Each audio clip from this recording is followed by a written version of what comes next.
Ներքին գետաշենցիներ, մարտունեցիներ, իմ սիրելի հայրենակիցներ։ Շատ ուրախ եմ, ես շատ հպարտ եմ, որ այսօր այստեղ եմ։ Այսօր ձեր առաջ կանգնած ես իմ հայրական իմ հարազատ գյուղում եմ։ Ես շատ եմ ասել, որ շատ եմ այստեղ եղել իմ մանկության տարիներին, ամառները ամբողջությամբ այստեղ ենք անցկացրել, ամեն ինչ ինձ ծանոթ է, հարազատ է։ 1830 թվականից սկսած իմ պապիկի հայրը Ավետիս Թաթոյանը իր եղբայրների հետ միասին կառուցեց ջրաղացը, հայտնի ներքին գետաշենի Թաթոյանների ջրաղացը։ Թաթոյանների ջրաղացը կառուցվեց նրա համար, որ նաև կամքի ուժ ունեին այդ մարդիկ, որովհետև նրանք եկել են Ալաշկերտից, որպես գաղթական, տուն, հող, ամեն ինչ թողած մեր հայրենիքում, բայց եկել էին այստեղ և պետք է նաև նոր կյանք կառուցեին։ Նրանք ունեցան այդ կամքը, կառուցեցին։ Այդ ջրաղացը երբեք չի կանգնել։ Չի կանգնել պատերազմների ժամանակ, չի կանգնել սովի մթության ժամանակ, չի կանգնել դժվարությունների ժամանակ։ Ինչու չի կանգնել, որովհետև իմ պապի հայրը Ավետիսը ուներ պատասխանատվություն։ Մենք բոլորս ունենք այդ պատասխանատվությունը։ Երբ ես մտնում եմ այդ ջրաղաց, այնտեղ գրված է առաջինը նրա անունը։ Հիմա իմ հորեղբայրներն են փառք ու պատվով առաջ տանում։ Այնտեղ գրված է նրա անունը։ Բայց երբ ես մտածում եմ, այդ անունը գրված է ոչ թե փառքի համար, այդ անունը գրված է որպես պատասխանատվություն։ Պատասխանատվություն, որ հաջորդ սերունդների համար է դա պետք։ Նրանք չեն ճանաչել մեզ։ Նրանք չեն ճանաչել իրենց հաջորդ սերունդներին, բայց նրանք արել են դա հանուն իրենց սերունդների, հանուն իրենց երկրի։ Սիրելի ներքին գետաշենցիներ, սիրելի մարտունեցիներ։ Ներքին գետաշենը, մարտունեցիները քարից հաց քամող ժողովուրդ են, և ես երբ լինում եմ այդ ջրաղացում, հենց դա էլ տեսնում եմ, ուղղակի բառի ամենաիսկական իմաստով։ Բայց մենք պետք է լինենք ժողով, մենք պետք է լինենք այնպիսի պետություն, որը ոչ միայն հիմնված է մարդկանց հերոսությունների, մարդկանց ուժի վրա, այլ ինքն է նաև ուժ տալիս մարդուն, որովհետև միայն այդպես մենք կարող ենք հասնել մեր նպատակներին։ Մեր ամեն մի մարզ, գյուղ, շրջան ունի իր խնդիրները։ Մարտունին մեր այն տեղերից է, հատկապես իմ սիրելի հարազատ գյուղը ներքին գետաշենը, որտեղ մարդիկ, մեր երկրում ցավոք սրտի այդ շատ ենք մենք, որտեղ մարդիկ ստիպված են գնալ Ռուսաստան, էլի մյուս երկրներ, որպեսզի գումար աշխատեն, աշխատատեղ լինի, բերեն իրանց ընտանիքները պահեն։ Մենք դա հասկանում ենք, և դա շատ կարևոր եկամտի աղբյուր է, բայց նաև ապրուստ ունենալու աղբյուր է։ Բայց ինչի պետք է այդպես լինի, մենք պետք է ունենանք մեր աշխատատեղերը, մեր աշխատանքի հնարավորությունները մեր երկրում, Հայաստանում, Մարտունիում, ներքին գետաշենում։ Մենք ամբողջ աշխարհով աշխարհասփյուր ժողովուրդ ենք։ Մենք ուժեղ, զորեղ ժողովուրդ ենք և մենք ամեն տեղ ունենք մեր հնարավորությունները։ Ես պատկերացնում եմ, որքան մենք կարող ենք անել, որպեսզի եթե մենք լինենք, համախմբվենք և բոլորով միասին ոտքի կանգնացնենք մեր երկիրը։ Բայց Հայաստանից գնալով, ամբողջ տարի գրեթե չլինելով գյուղում, գրեթե չլինելով իր քաղաքում, մենք թողնում ենք մեր տները, մեր կանայք ինչ են անում ամբողջ տարվա ընթացքում, կատարում են տղամարդու գործ, կնոջ գործ, տան հետ, հողի հետ, ամեն ինչ անում են մեր կանայք, մեր հերոս, բայց ինչի, որովհետև ստիպված, նրանք էլ հասկանում են, ընտանիքը բաժանվել է երկու մասի, այս սա է, որ մենք նաև պետք է լուծենք, նման մեր պետք է բոլորով միասին հնարավորություն ունենանք զարգացնելու, առաջ տանելու մեր երկիրը։ Ես նաև տեղակ եմ հենց այն ամենափոքրուց սկսած տեսել եմ ինչպես է մարտունեցին, ներքին գետաշենցին, կպած իր հողին, իր ջրին և աշխատում, և ստեղծում բարիք։ Մեզ համար նաև կարևոր նշանակություն ունի գյուղատնտեսության հետ կապված հարցերը։ Այսօր ստեղծված է շատ անարդար համակարգ, որտեղ մի կողմը միշտ պարտված է, և այդ կողմը ցավոք սրտի գյուղացին է։ Գյուղացին մշակում է հողը, բայց չգիտի այդ հողից ինչ գումար է ստանալու։ Մշակում է հողը, չգիտի ինչ բարիք է ստանալու։ Այդ տարի Աստված տվեց եղանակը լավ եղավ, անձրևներ եղան, արև եղավ, լավ, բերք ու բարիքը կլինի, բայց որտեղ է տանելու վաճառի դա։ Շուկաները ստիպված գյուղացին իր վրա է պատասխանատվությունը։ Ինքը պետք է դուրս գա, գնա, շուկաներ գտնի, իրացման տեղեր գտնի։ Գյուղացին անգամ բերքի գինը չգիտի ի սկզբանե։ Այ վերավաճառողները գիտեն,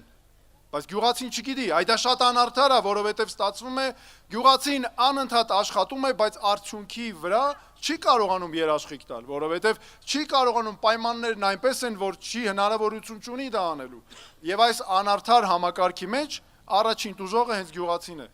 Այստեղ է, որ պետությունը պետք է կանգնած լինի մարդու կողքին։ Պետք է լինեն կոնկրետ իրացման գոտիներ, երաշխավորված, պետք է լինի կոնկրետ գին, մինչև բերքը սկսելը անգամ պետությունը պետք է երաշխավորի կոնկրետ գին, ապրանքի, բարիքի, մթերքի իրացման համար, որովհետև եթե այդ տարի օրինակ եղավ, ենթադրենք 100 դրամից պակաս այն գնի, որ պետք էր գյուղացուն, որպեսզի ապահովի իր ապրուստը, պետությունը մնացածը ինքը պետք է հոգա, սուբսիդավորի։ Սա շատ կարևոր նշանակություն ունի։ Ես ուզում եմ խոսել սիրելի հայրենակիցներ, նրա մասին, որ մենք մեր դպրոցների մասին մեր ընկերները խոսեցին։ Գյուղում դպրոցը չի կարող լինել ավելի պակաս որակի կրթություն տվող, քան քաղաքում դպրոցը։ Չպետք է լինի նման տարբերություն, չի կարող լինել ընտրություն տան, գյուղի և կրթության միջև, որ մարդը ստիպված լինի լավ կրթություն ստանա, անպայման գնա քաղաք։ Գյուղի դպրոցը այնպես պետք է զարգանա, այնպես պետք է ուժեղ լինի, որ տա այդ հնարավորությունը այստեղ։ Մեր երեխաները պետք է ունենան կրթություն ստանալու արդար պայմաններ։ Այնպես պետք է լինի, որ երեխան ինքը զգա, որ ունի բոլոր պայմանները առաջընթացի, որ իր առաջընթացը անգամ եթե ծնողը չունի կարողություն, ինքը միևնույն է սովորելու դեպքում, ջանք գործադրելու դեպքում, կյանքում ամեն ինչի հասնելու է։ Բոլոր պայմանները արդար են լինելու։ Մենք դրա համար ենք ասում, ամեն ինչ պետք է արդար լինի։ Արդարությունից է սկսվում ամեն ինչ։ Հավասար պայմաններով բոլորի համար։ Կապ չունի դու գումար ունես թե չունես։ Երեխան կա, սովորում է, տաղանդավոր է, բոլոր պայմանները պետք է պետությունը ստեղծի։ Դրա համար մեր պետական բուհերում կրթությունը պետք է լինի մեր քաղաքացիների համար անվճար։ Սա հաստատ եմ ասում։ Դա ամենակարևոր նախաձեռնություններից մեկն է։ Մենք այսօր տեսեք ինչ ունենք։ Կարևորագույն խնդիրներից է ճիշտ ծախսերի արդյունավետ օգտագործումը։ Սա ուզում եմ հատուկ ասել։ Դրա համար մեր իշխանության ժամանակ, կառավարման ժամանակ ամբողջությամբ վերածվելու են պետական պաշտոնյաների գաղտնի հրամաններով պարգևավճարներ, ցանկացած վճարներ։ Այդ ամենը մենք պետք է ուղենք մեր բնակավարներին, մեր զինվորականներին, մեր ուսուցիչներին, մեր կրթական համակարգը զարգացնենք, որովհետև մենք պետք է փոխենք տրամաբանությունը, ոչ թե մարդն է աշխատում պետության համար, այլ պետությունը հանուն մարդու։ Մարդը գնում է, որևէ մեկը գնում է պետական համակարգում աշխատելու ոչ թե նրա համար, որ իր կյանքը բարելավի, այլ իր հարազատների, այլ նրա համար, որ ծառայի մարդուն, դա շատ կարևոր է, գյուղացուն, զինվորականին, դպրոցականին, բոլորին, բոլոր քաղաքացիներին։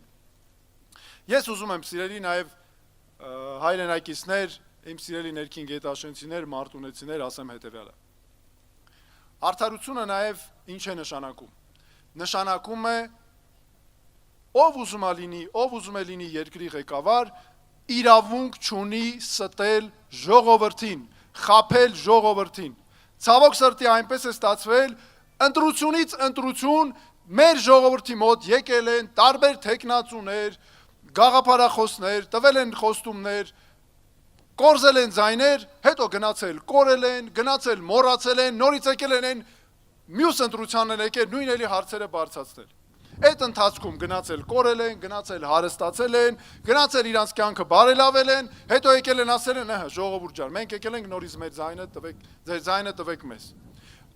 Արդարությունը հենց դա է, ու արդարությունը հենց նման մարդկանց համար է անխուսափելի գալու, որ նրանք չեն կարողանալու պետական համակարգում որևէ տեղ ունենալ։ Սա ամենաառաջնային մեր պայմաններից մեկն է։ Ես գիտեմ նաև, որ մեծագույն խնդիրներից է, որը ներքին գետաշենում կա, Մարտինոյում կա, հողերի հետ կապված, կադաստրի հետ կապված, գրանցումների հետ կապված բոլոր հարցերը։ Ես ուզում եմ ձեզ ասել, որ դրանք մեր ամենաառաջնային ուշադրության ներքո են, ժողովուրդ ջան։ Երբեք չպետք է քաղաքացին իր խնդիրների համար դժվարությունների առաջ կանգնի։ Այսօր այնպես է ստացվել, ես ինքս 6 տարի աշխատել եմ մարդու իրավունքների պաշտպան եւ տեսել եմ մարդուն ինչպես են պետական մարմինների սխալ աշխատանքի պատճառով դարձնում են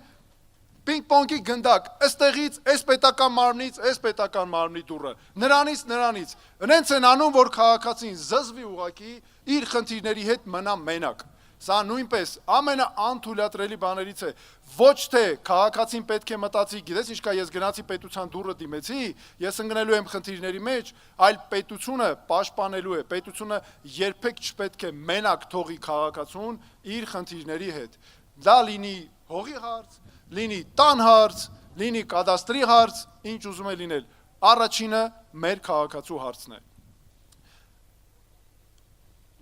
Մեր կարևորագույն ծրագրերից է, որոնք մենք պետք է պարտադիր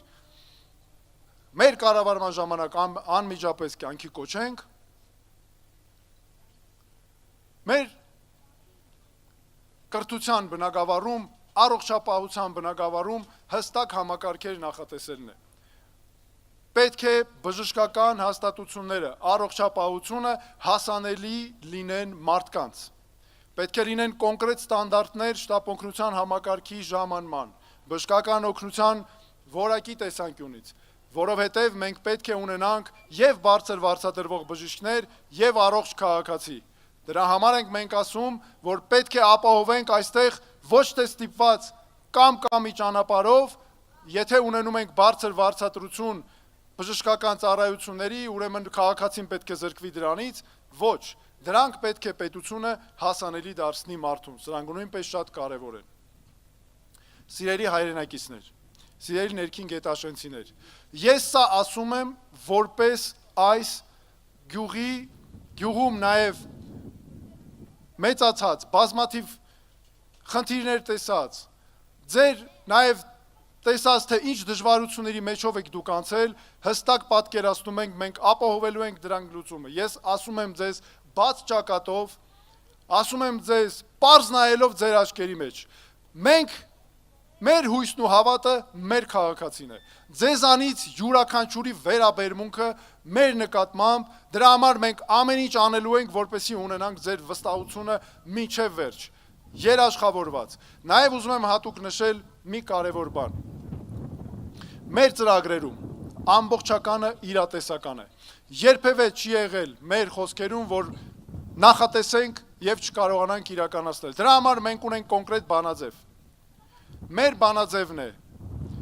հստակ ստանձնում ենք պարտավորություն, ձևակերպում ենք արդյունքը, նախատեսում ենք ժամկետ եւ չկատարելու դեպքում պատասխանատվություն։ Սա պետք է լինի բոլոր պաշտոնյաների համար, բոլոր պետական համակարգի համար առհասարակ։ Եվ ես նաև ուզում եմ հատուկ ընդգծել, որ իմ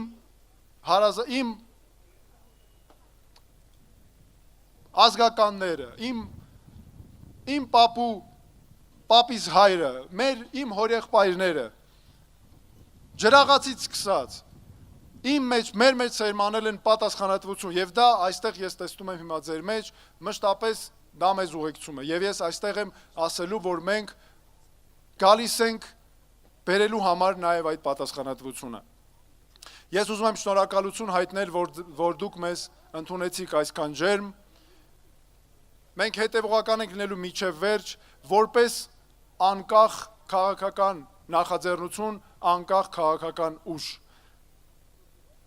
Մենք չենք ուղղորդվում որևէ տեղից եւ շարժվելու ենք ու շարժվում ենք բացառապես մեր երկրի շահերով, Հայաստանի Հանրապետության շահերով։ Ես ուզում եմ շնորհակալություն հայտնել ձեզ եւ ուզում եմ նաեւ ասել, որ մենք պետք է ժողովուրդ ջան իրար մեջքի կանգնած, իրար թեւ ու թիկունք եղած անպայման հաղթահարելու ենք մեր խնդիրները։ Եվ որևէ մի հարցից չընկճվեք հանկարծ, ժողովուրդ ջան։ Կան բոլոր լուծումները, կան բոլոր մասնագիտական լուծումները, մենք լուծելու ենք բոլոր հարցերը։ Հայաստանի Հանրապետությունում չկա հարց, որ մենք մեր ուժերով չկարողանանք լուծել։ Սա նույնպես ուզում եմ հատուկ արձանագրել եւ շատ շնորհակալություն եմ ուզում հայտնել ձեզ, որ այսօր մեզ ընդունեցիք այսքան ջերմ։ Շնորհակալություն։